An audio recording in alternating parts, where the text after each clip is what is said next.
Silakan Ansel. Shalom. Ya, shalom. Suaranya Silakan. kedengeran kan? Ada dong. Silakan. Saya mau tanya, bisa jelasin nggak arti dari suam-suam kuku dimuntahkan pada ayat Wahyu 3 ayat 16? Ya. Wahyu ayat 3 ayat 16 itu teguran kepada jemaat di Laodikia ya. Betul? Betul. Ya, Laodikia. Nah, suam-suam kuku di sana itu apa? Hatinya setengah. Mau semangat sama Tuhan, tapi nggak loyo juga. Mau loyo tapi nggak juga gitu loh. Jadi mereka itu kayak nggak semangat melakukan pekerjaan Tuhan, nggak semangat melayani Tuhan gitu loh. Jadi ada kayak semangat tapi nggak semangat, kayak lesu tapi nggak lesu, suam-suam kuku itu maksudnya. Jadi yang suam-suam kuku itu akan dimuntahkan oleh Tuhan. Imannya itu loh, suam-suam kuku. Jadi kadang ragu, kadang percaya, kadang nggak percaya, nah gitu deh. Suam-suam. Ya, terima kasih penjelasannya Kak. Tuhan memberkati. Ya, oke ya, Tuhan berkati. Suara si Acel inilah menggoda sekali. Kita lanjutkan ya. Silakan anak baik. Shalom, Kak Bang Elia. Ya, silakan. Ini Saya nggak bisa dengar suaramu kalau kamu meninggalkan aplikasi, ya. udah kedengeran Bang? Ada, silakan. Mau tanya apa? Gini Bang, aku kan udah lama kan sebagai Kristen dan 2 tahun terakhir ini udah masuk ke Katolik kan Bang. Cuman yang ingin aku tanya kayak gini Bang. Ini kan kita sebagai Kristen kan kita mengakui dan kita percaya adanya api neraka dan surga. Api neraka untuk orang-orang fasik atau orang-orang jahat, sedangkan surga untuk orang-orang suci. Ini maksudnya kan Bang, suci maksudnya itu kita yang tidak berdosa atau yang gimana ya Bang maksudnya? Dan itu satu ya Bang. Terus yang kedua, terus selama saya udah masuk Katolik kan Bang, di Katolik ini ada yang ini Bang, mereka percaya bahwasanya sebelum ini dibedakan lagi Bang, adanya surga untuk orang-orang yang suci dan yang api penyucian. Maksudnya Bang, aku nggak ngerti Bang, maksudnya ini api penyucian kayak mana, sedangkan di Alkitab kan kayaknya menurut saya Bang, memang saya jarang baca Alkitab, tapi kayaknya belum pernah ya saya dengar ada yang namanya api penyucian. Mungkin itu aja sih Bang. Makasih. Ya. Orang yang masuk surga itu adalah orang-orang yang percaya kepada Yesus. Bukan karena dia suci, tapi karena dia sudah disucikan oleh imannya kepada Kristus. Itulah surga. Orang akan ke Firdaus itu, orang yang ke Firdaus itu adalah orang-orang yang sungguh-sungguh percaya kepada Kristus. Maka imannya itu akan menyucikan ia. Nah, sedangkan neraka atau alam maut itu kepada orang yang sama sekali tidak memiliki dan tidak percaya kepada Kristus. Yang dengan demikian mereka mati di dalam dosa-dosa mereka, sehingga dosa mereka menyeret mereka ke alam maut. Nanti kamu baca tentang kisah orang kaya dan Lazarus di Lukas 16. Nah, mengenai api penyucian, memang api penyucian itu adalah dogmanya Katolik Roma. Ya, jadi itu bukan dogmanya Kristen Protestan, bukan dogmanya orang Ortodoks. Jadi kalau kamu tanya kepada saya orang Protestan tentang api penyucian, mungkin kamu bisa lebih bertanya lebih detail tentang api penyucian kepada orang Katolik.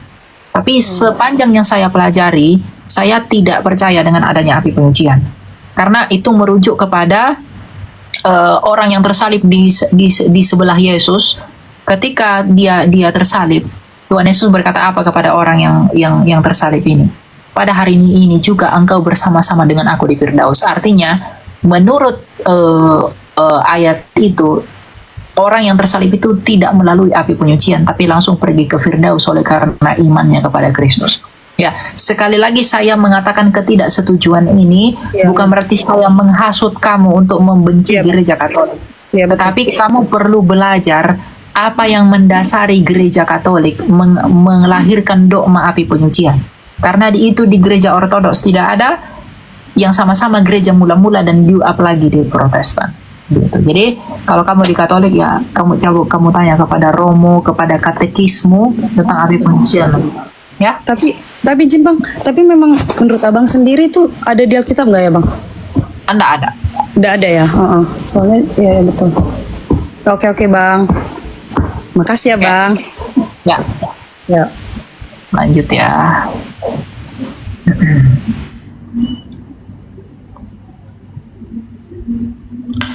Oke, kita lanjut ya.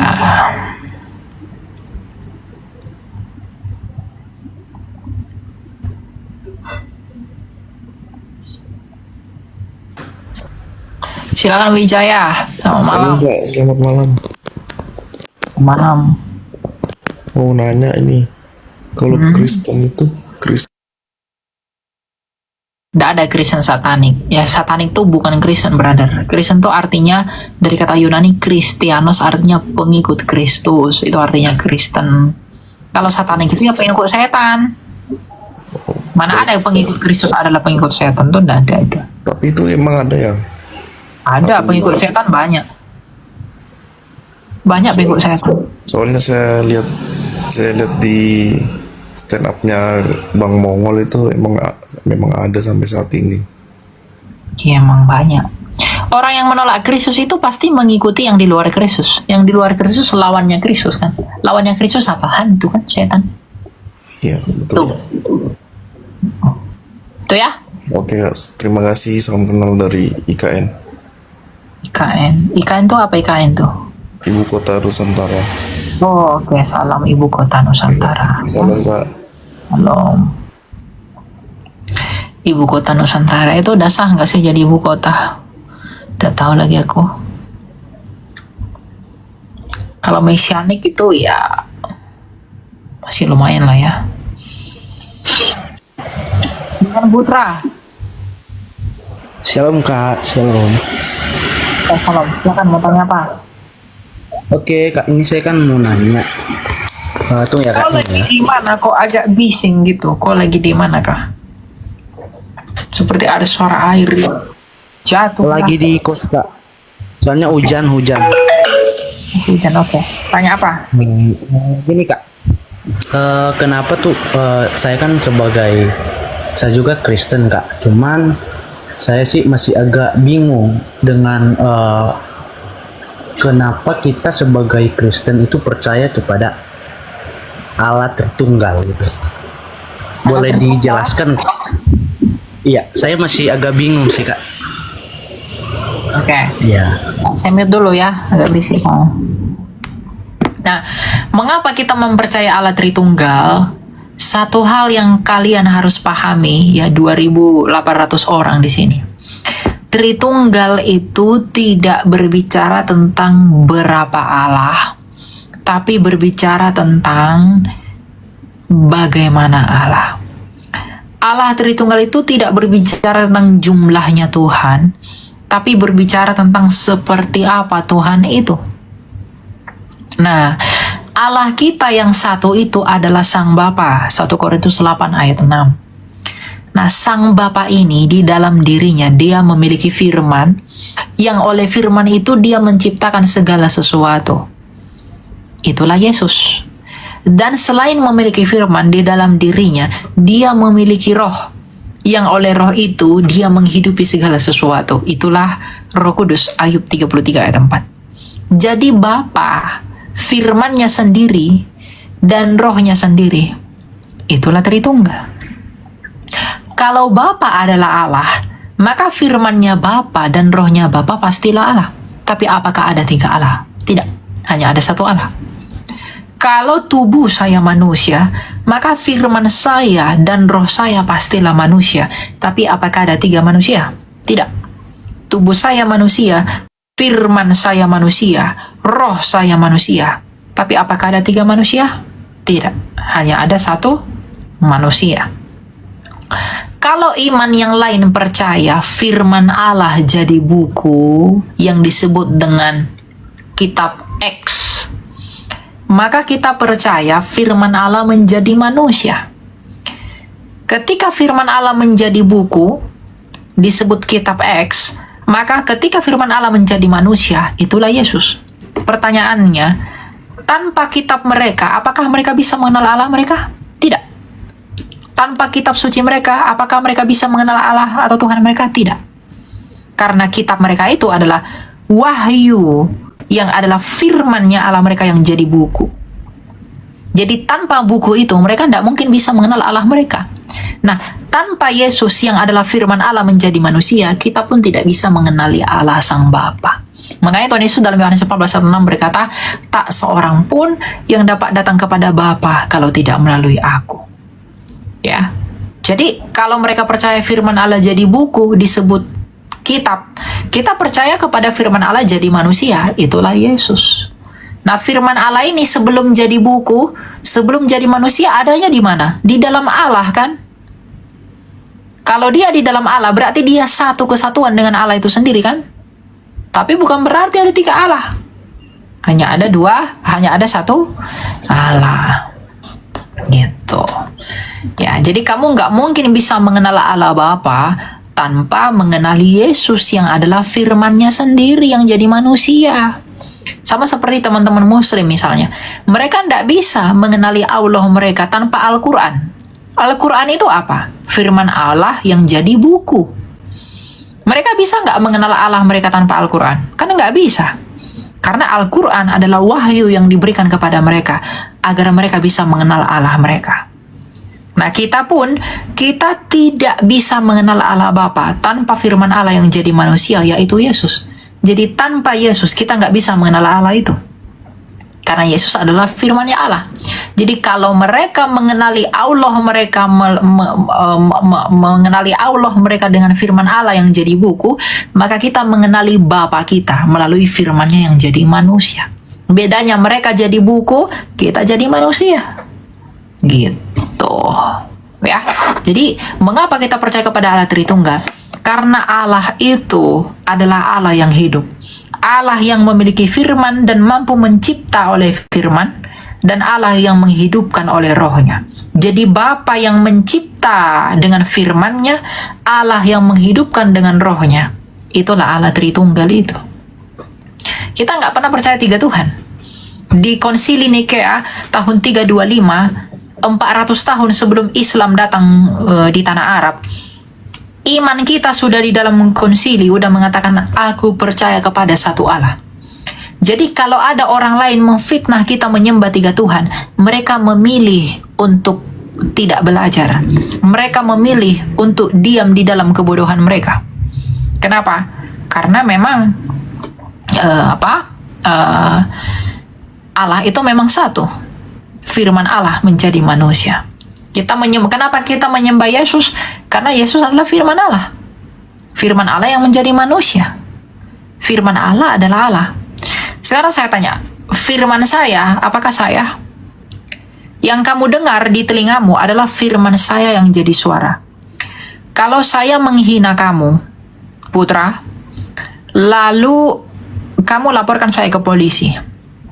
Ya, saya mengatakan, oh putra, kamu itu katakanlah kamu itu nakal, begitu. Lalu kamu laporkan saya ke polisi. Ya, yang ditangkap saya atau suara saya? Putra. Halo?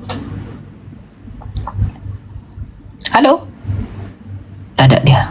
Nah. Jadi kalau saya menghina kamu, kalau saya mengejek kamu, jangan di mute. Jadi tidak interaktif ini. Tuh. Kamu ngerti nggak yang saya jelasin ke tadi? Iya kak. Nah, kalau misalnya saya menghina kamu, lalu saya mengatakan putra kamu itu nakal, lalu kamu tidak terima, kamu laporkan saya ke polisi. Yang ditangkap polisi saya atau suara saya?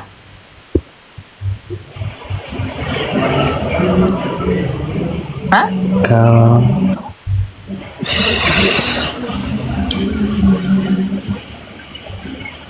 bingung Yang saya ditangkap kak. itu apa? Saya atau suara saya? Saya misalnya berfirman, Yang pasti. gitu ya.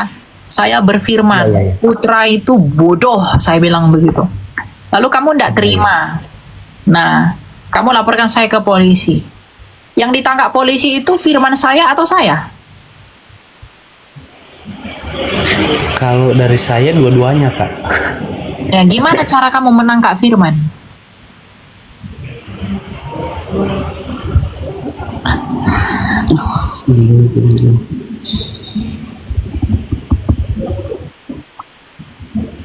Yang ditangkap itu ya saya, karena firman saya adalah saya, gitu loh. Oh, Paham nggak? Paham nggak sih? Paham nggak sih kamu? Paham, paham. Iya. Nah, gimana? Coba jelasin. Kalau paham gimana?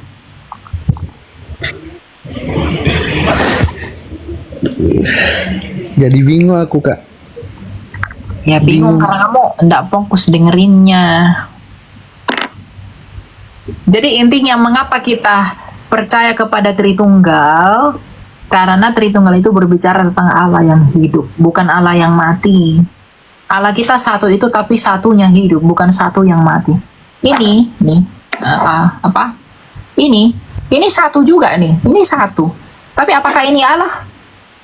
Ini satu yang mati, bukan satu yang hidup. Nah, Allah kita itu adalah satu yang hidup. Allah Sang Bapa yang memiliki firman dan roh. Oleh firman dia mencipta, oleh roh dia menghidupkan. Itulah Allah yang hidup kita. Gitu. Itu ya. Jadi saya harap kamu mengerti.